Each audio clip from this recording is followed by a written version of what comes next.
কিছুদিন আগে বাবা বলছিল আমাদের বাড়ির ছাদে পুঁই শাকের বীজ ছড়িয়েছে। আর আজ ছাদে গিয়ে দেখি এই অবস্থা। পুঁই শাকের লতিতে ছাদ ভরে গিয়েছে। পুঁই শাক মালাবার স্পিনাচ অথবা ভাইন স্পিনাচ নামেও পরিচিত।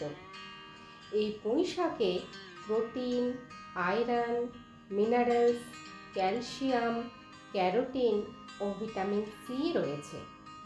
এই পুঁই শাক রক্তে শর্করার মাত্রা নিয়ন্ত্রণ করে, হাড়ের গঠন মজবুত রাখে ও ইমিউনিটি বুস্ট করে।